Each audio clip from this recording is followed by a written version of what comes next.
Hi. I have new toys that I'm trying out. So today's video I wanted it to be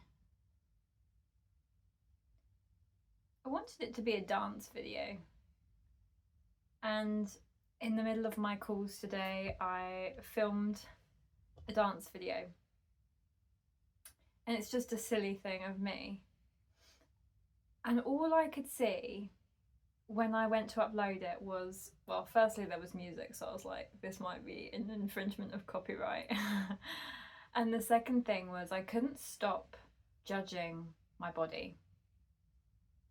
I couldn't stop noticing all the ways in which I wasn't how I want to be.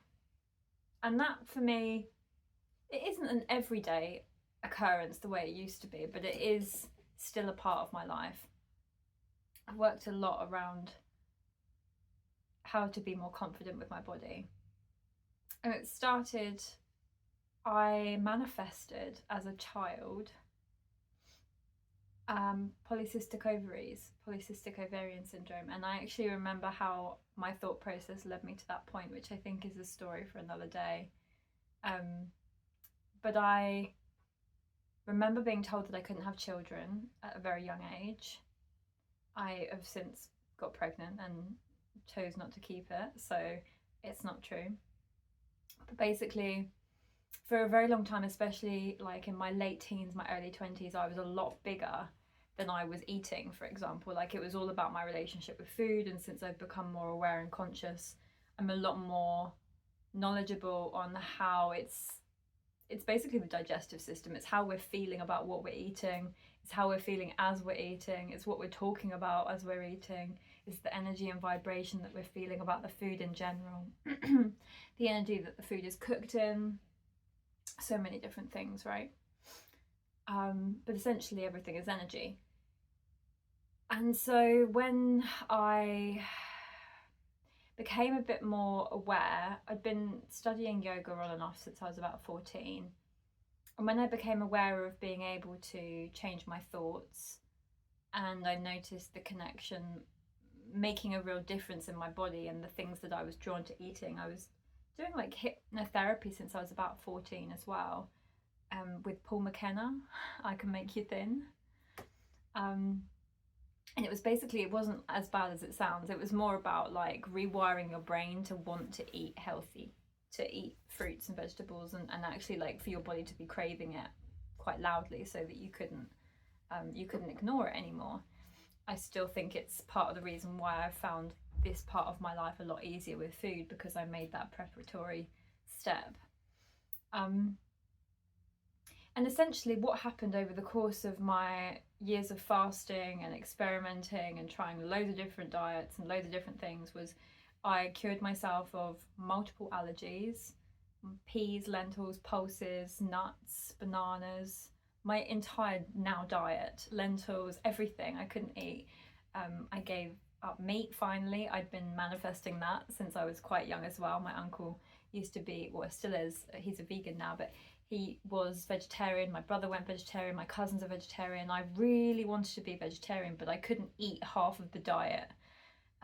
So when I finally was able to make all of these choices, it was like a really empowering step for me in terms of my food and my physical appearance, and I was starting to feel beautiful, I was starting to feel slim, I was starting to feel all of these things.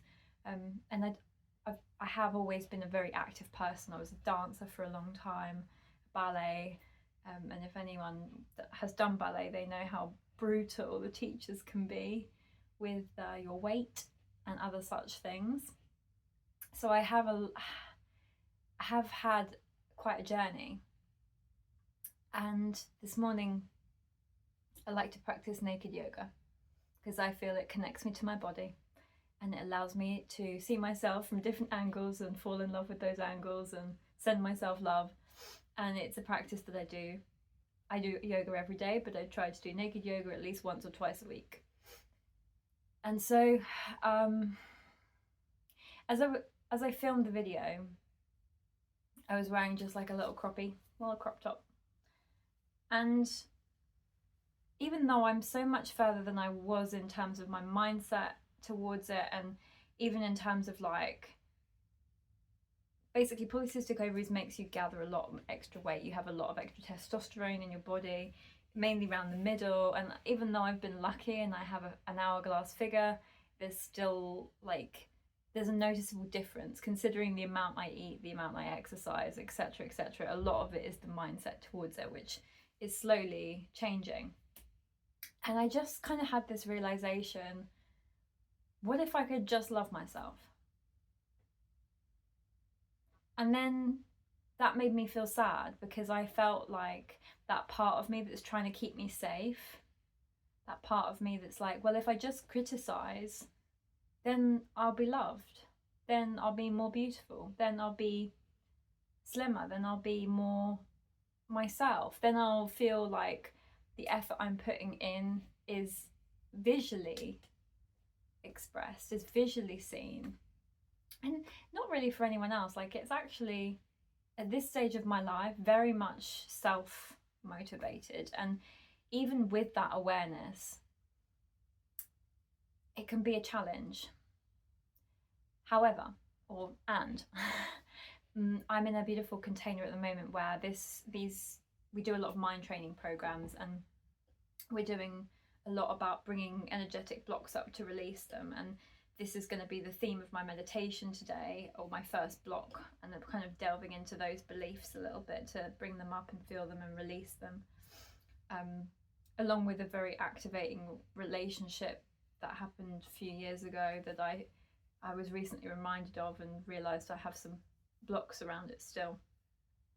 But my point is, everything we do in life leads to the clarity we're seeking. And so often, every single part of our lives is tied in with this beautiful bow that we don't even realise that we've tied. But that if we just undo the ribbon, everything has room to expand. I'm going to leave it there, and let me know below if this resonates, what your perceived bow feels like at the moment. Does it have a colour? Mine's red. But I hope you can hear me. I hope everything with the camera's gone well and all unfolds in the perfect way. And so it is. Namaste. Hee hee.